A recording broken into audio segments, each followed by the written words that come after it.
નમસ્કાર, આપ જોઈ રહ્યા છો સત્યનો સાગર ન્યૂઝ। વિસનગરના ધારાસભ્ય તથા ગુજરાત રાજ્યના કેબિનેટ મંત્રી ઋષિકેશ પટેલ દ્વારા ઉત્તરાયણ પર્વની શાનદાર ઉજવણી કરવામાં આવી। વિસનગરના ધારાસભ્ય તથા ગુજરાત રાજ્યના કેબિનેટ મંત્રી ઋષિકેશ પટેલે પરંપરાગત અને ઉત્સાહભર્યા માહોલમાં ઉત્તરાયણ પર્વની ભવ્ય ઉજવણી કરી હતી। ઉત્તરાયણના પાવન દિવસે મંત્રીશ્રીએ ગાયોને ઘાસચારો અર્પણ કરી ગૌ માતાના આશીર્વાદ લીધા હતા।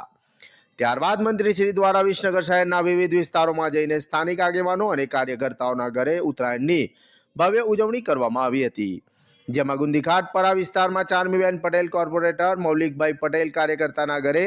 પારેખપોળ વિસ્તારમાં રાજુભાઈ કંસારા, નિકેતુભાઈ મણિયાર કાર્યકર્તાના ઘરે, દીપલાદ દરવાજા વિસ્તારમાં કપિલ પટેલ ભાજપ સંગઠન મંત્રીશ્રી વિસનગર શહેરના ઘરે તેમજ પીપળાવાડી પોળ વિસ્તારમાં રાધેભાઈ ગુપ્તા અને મધુકરભાઈ મહેતાના ઘરે જઈને ઉત્તરાયણની મોજ માણી હતી। આ ઉજવણી દરમિયાન મંત્રી ઋષિકેશ પટેલની સાથે વિસનગરના આગેવાનો અને કાર્યકર્તાઓ પણ મોટી સંખ્યામાં જોડાયા હતા, જેમાં પાલિકા પ્રમુખ ઉત્તમ પટેલ, રોનકભાઈ સંઘવી મહામંત્રી વિસનગર શહેર સંગઠન, રવિ પટેલ મહામંત્રી વિસનગર શહેર સંગઠન, વિસ્તારના કોર્પોરેટરશ્રીઓ તથા ભાજપના કાર્યકર્તાઓ હાજર રહ્યા હતા। આ રીતે વિસનગરના ધારાસભ્ય તથા ગુજરાત રાજ્યના કેબિનેટ મંત્રી શ્રી ઋષિકેશભાઈ પટેલે શહેરના નાગરિકો અને કાર્યકર્તાઓ સાથે મળીને ઉત્તરાયણ પર્વની શાનદાર અને યાદગાર ઉજવણી કરી હતી। સૂર્યની ઉત્તર દિશાની ગતિ અને એની સાથે ભારતની અંદર 14મી જાન્યુઆરી આ એકમાત્ર એવો તહેવાર છે કે ઈસવીસનના પ્રમાણે આ તહેવાર આવતો હોય છે અને 14મી જાન્યુઆરી અને મકર સંક્રાંતિ સમગ્ર રાષ્ટ્ર ખૂબ ઉત્સાહ સાથે ઉજવી રહ્યું હોય છે અને આપણા જેટલા પણ ઉત્સવો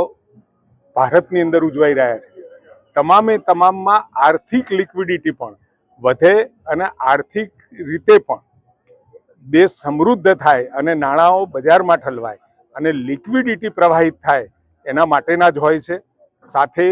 ધાર્મિક આસ્થાઓ પણ એની સાથે જોડાયેલી હોય છે, એટલે સ્વાભાવિક છે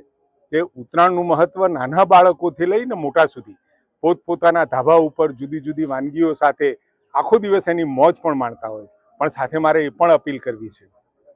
કે ઉત્તરાયણનો સમય અને જે લોકો રાહદારી હોય, સ્કૂટર ઉપર લઈને લોકો જતા હોય, સેફ્ટી ગાર્ડ પણ લગાવે, નાના બાળકોને આગળ ના ઊભા રાખે અને સાથે ગળામાં મફલર કેવું બાંધ્યા પછી જ પોતાની મુસાફરી કરે અને પક્ષીઓ પણ કોઈ આમાં ઘાયલ ના થાય એની ચિંતા કરે તો મને લાગે છે કે સોનામાં સુગંધ ભળ્યા બરાબર ગણાશે।